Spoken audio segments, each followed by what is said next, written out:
Hi hello welcome to కేచర్ talks. నేను మీ కల్లం హరికృష్ణారెడ్డి. సాధారణంగా మన ఇళ్లలో లేదా మన చుట్టుపక్కల వయసు పైబడే కొద్దీ అంటే వయసు పెరిగే కొద్దీ ముసలి వాళ్ళు అయ్యే కొద్దీ చేదస్తం కొంచెం ఎక్కువ అవుతూ ఉంటుంది. సరే, చేదస్తం ఎక్కువ ఇంకేంటంటే వాళ్ళు చెప్పిన పనే మళ్ళీ చెప్పడం, లేదా మనం ఒక పని చేస్తా ఉన్నా అదే పని వాళ్ళు ఒక రన్నింగ్ కామెంటరీ ఇస్తారు, అలా చేయి ఇలా చేయి అని చెప్పేసి. అప్పుడేమవుతుందంటే ఒకసారి విసుగు, ఏంటబ్బా చెప్పిన పని, ఇట్లా ఒక టైప్ ఆఫ్ ఫీలింగ్ వస్తూ ఉంటుంది అనమాట. కానీ ఏం చేస్తాంలే, పెద్దోళ్ళు వయసు అయిపోయింది కదా అని చెప్పేసి వదిలేస్తూ ఉంటాం. వాళ్ళు ఏమంటాం, ఏమనలేం, పెద్దోళ్ళు కదా వయసు అయిపోయింది చేదస్తాం, లేకుంటే ఈ ఏజ్లో అది కామన్లే అని చెప్పేసి. ఇలాంటి దాన్ని ఎవరో పట్టించుకోరు. కానీ నిన్న ఏవిఎన్ డిబేట్లో తెలుగుదేశంకి సంబంధించిన ఇట్లానే ఒక వయసు అయిపోయిన పెద్ద ఆయన చేదస్తంతో కాకుండా ఒక ఆశతో అత్యాశతో జగన్మోహన్ రెడ్డి గారి మీద, సజ్జల రామకృష్ణారెడ్డి గారి మీద కొన్ని ఆరోపణలు చేశారు. నేను కొంతకాలం వైసీపీలో ఉన్నానండి. నా ఎక్స్పీరియన్స్ చెప్తాను మీకు. మళ్ళీ కూడా చాలా కాలం చెప్పాను, మళ్ళీ చెప్పాలి మీకు. అందుకే మిమ్మల్ని వేదిక ద్వారా ఏబిఎన్ ద్వారా వెళ్ళాలి.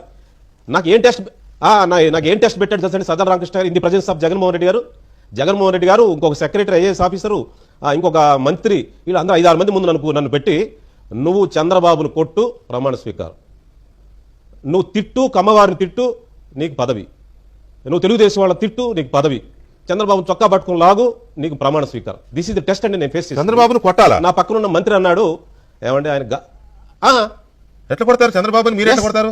దిస్ ఇస్ 5 మంది అధికారులు, 5 వెళ్ళి కొట్టాలి. అదే ఏంటంటే ఎంత హాస్యాస్పదంగా చెప్తున్నారు అంటే, ఈయనంతా జగన్మోహన్ రెడ్డి గారికి ఒక టెస్ట్ పెట్టారంటే ఈయనకి ఏమని, నువ్వు వెళ్ళి చంద్రబాబు నాయుడు కొట్టు కమ్మవారి తిట్టు నేను నీకు పదవిస్తాను అని చెప్పేసి, అట్లా అయితేనే పదవిస్తారని చెప్పారంట. అది వైసీపీలో ఉన్న సంస్కృతి అంట. అయ్యా దక్క మానకప్రసాద్ గారు, నిజంగా మీరు చేసిన ఈ ఆరోపణలకి కట్టుబడి ఉన్నారా? నిజంగా జగన్మోహన్ రెడ్డి గారు కానీ సజ్జల రామకృష్ణారెడ్డి గారు ఆ మాట అన్నారా? ఒకవేళ నిజంగా ఆ మాట అని ఉండుంటే మా కాన్స్టిట్యున్సీకి, తాడికొండ కాన్స్టిట్యున్సీకి మీరు 2 సార్లు ఎమ్మెల్యేగా చేశారు. వైఎస్ఆర్ కాంగ్రెస్ పార్టీలో దాదాపు 3.5 సంవత్సరాలు ఉన్నారు. మీరు వైఎస్ఆర్ కాంగ్రెస్ పార్టీ గుంటూరు జిల్లా అధ్యక్షుడిగా ఉన్నప్పుడు మీ దగ్గర అనుబంధ విభాగానికి అధ్యక్షుడిగా నేను 1 సంవత్సరంన్నర 2 సంవత్సరాల పాటు మీ దగ్గర పనిచేశాను. మీ క్యారెక్టర్ ఎలాంటిదో, మీరు అలాంటి వాళ్ళు నాకు తెలుసు కాబట్టి నేను మళ్ళీ చెప్తున్నా, నిజంగా జగన్మోహన్ రెడ్డి గారు, సజ్జల రామకృష్ణారెడ్డి గారు, నువ్వు వెళ్ళి చంద్రబాబు నాయుడు కొట్టిరా, నీకు టికెట్ ఇస్తాం లేదా నీకు సీట్ ఇస్తామని చెప్పుంటే మీరెళ్ళి చంద్రబాబు నాయుడిని, వాళ్ళ అబ్బాయి లోకేష్ ని, కుదిరితే వాళ్ళ అబ్బాయి దేవాంశ్ కూడా కొట్టొచ్చేవాళ్ళు. ఎందుకంటే మీకు పదవి అంటే అంత పిచ్చి. నేను ఒకటే అడగదలుచుకున్నాను, ఇప్పుడు మీరు ఏదైతే తాడికొండ, పత్తిపాడి 2 సీట్ల మీద మీరు కన్నేసుకొని ఖర్చు వేసి కూర్చున్నారు, సుచరిత గారు చంద్రబాబు నాయుడు కొట్టారని చెప్పి టికెట్ ఇచ్చారా, లేదా లోకేష్ కొట్టారని చెప్పి సుచరిత గారి టికెట్ ఇచ్చారా? లేదు. పత్తిపాడు కాన్స్టిట్యున్సీ చూసుకుంటే అటు కిరణ్ కుమార్ గారికి లోకేష్ ని కొట్టారని టికెట్ ఇచ్చారా, చంద్రబాబు నాయుడు కొట్టారని టికెట్ ఇచ్చారా? మీకు పర్టికులర్ గా చెప్తున్నాను, ఎస్సీ రిజర్వ్డ్ కాన్స్టిట్యున్సీ సంగతి చెప్తున్నాను. అక్కడ సింగనమల అని మన అనంతపురంలో ఒక కాన్స్టిట్యున్సీ ఉంది. అక్కడ ఆంజనేయులు, వీరాంజనేయులు అనే ఒక లారీ డ్రైవర్కి ఇచ్చారు. ఇదే MLA seat YSR Congress party తరఫున. అలానే మడకసిరలో ఈర లక్కప్ప అనే రోజువారీ కూలీ చేసుకునే అతనికి ఎమ్మెల్యే సీట్ టికెట్ ఇవ్వడం జరిగింది. అది జగన్మోహన్ రెడ్డి గారి పాలనా దక్షతకి ఒక అర్థం.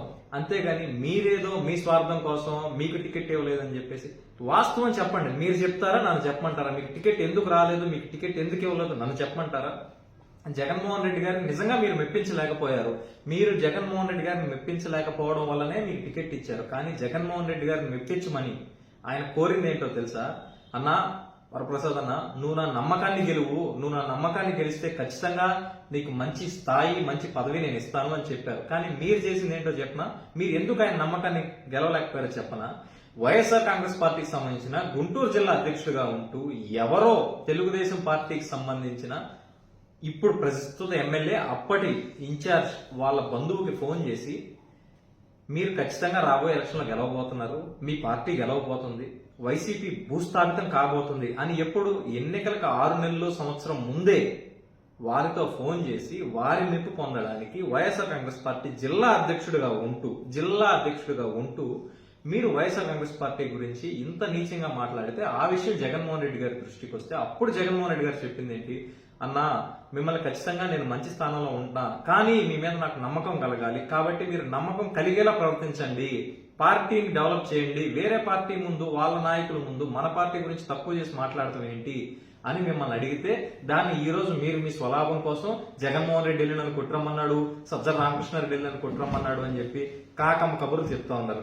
నిజంగా జగన్మోహన్ రెడ్డి గారు నువ్వు పోయి కొట్టిరావయా, కొట్టొస్తే నీకు పదవి ఇస్తానని చెప్పుంటే ఒక్క క్షణం ఆగేవాళ్ళ? మీరు ఆలోచన చేయండి.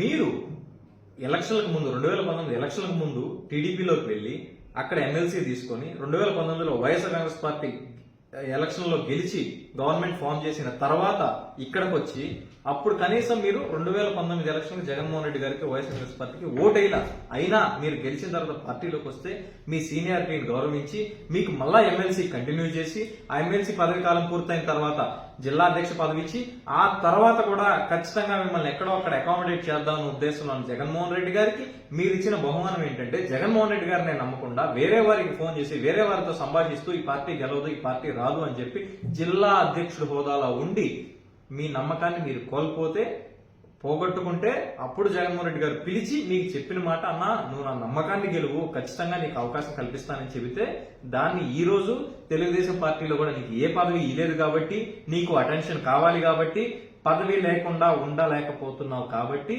జగన్మోహన్ రెడ్డి గారు ఇటు నీ స్థాయికి సమాధానం చెప్పరు కాబట్టి, మనం ఏం చెప్పినా జగన్ మాట్లాడరు కాబట్టి ఏం చెప్పినా చెల్లుతుంది అనే ఒక దురుద్దేశంతో ఆ ఏబిఎన్ డిబేట్ లో కూర్చొని జగన్మోహన్ రెడ్డి గారి గురించి ఇష్టం వచ్చినట్టు మాట్లాడుతూ ఉన్నారు. నేను నా సీనియారిటీ ఇంత, నా వయసు ఇంత అని చెప్పుకోవడం కాదు, చెబితే నలుగురు నమ్మేలా ఉండాలి కానీ నవ్వేలా ఉండకూడదు డొక్కా మాణిక్యప్రసాద్ గారు. కాబట్టి మీరు ఇప్పటికే చాలా ప్రెస్ మీట్ లో ఏడుస్తా ఉన్నారు. మరి ఆ లోకేష్ గారికి, ఆ చంద్రబాబు నాయుడు గారికి మీ ప్రెస్ మీట్లు చూస్తున్నారో లేదో కుదిరితే పోయి ఒక అరగంట తీసుకొని చూపించండి. నేను జగన్మోహన్ రెడ్డి ఇంత బాగా తిట్టా, వైఎస్ఆర్ కాంగ్రెస్ పార్టీ ఇంత బాగా తిట్టా అని. అక్కడ మీకు పదవులు వస్తాయేమో కానీ మీ పదవుల కోసం, చంద్రబాబు నాయుడు ప్రాపకం కోసం ఇలాంటి చిల్లర కబుర్లు చెప్తే మీరు ఆవాసానికి అయిపోయిన దశలో ఉన్నారు. మీరు రాజకీయాల నుంచి రిటైర్మెంట్ అయ్యే దశలో ఉన్నారు. ఇప్పుడు హుందాతనంగా ఉండాలి కానీ ఇలా చిల్లరతనంగా ఉండకూడదు అని విన్నవించుకుంటూ మీ మాజీ ఓటరు, మీ మాజీ అనుచరుడు, ఎందుకంటే మీరు జిల్లా అధ్యక్షులుగా ఉన్నారు కాబట్టి నేను అనుబంధ విభాగం అధ్యక్షుడిగా పనిచేశాను కాబట్టి, అలానే ముందు మీరు ఏదైతే మీ దగ్గర ఉన్న చెంచాలు అంటారో మీ అనుచరులు అంటారో నాకు తెలియదు కానీ ఎట్లయితే ఒక డాక్టర్, ఒక అడ్వకేట్ కన్సల్టెన్సీ కోసం కన్సల్టింగ్ ఫీజు తీసుకుంటారు, అలా మిమ్మల్ని కలవడానికి కూడా కన్సల్టింగ్ ఫీజు అని చెప్పి చిల్లర వసూలు చేసుకుంటూ ఉన్నారో, మరి మీరు వసూలు చేస్తున్నారో వాళ్ళతో వసూలు చేస్తారో నాకు తెలియదు కానీ ముందు అలాంటి వాళ్ళని దూరం పెడితే ఈ రాజకీయాల నుంచి రిటైర్ అయ్యే దశలో కొంచెమన్నా కాస్త కూస్తో పేరు ఉంటుందని చెప్పి ఒక సలహా ఇస్తూ సెలవు తీసుకుంటున్నాను. Thank you.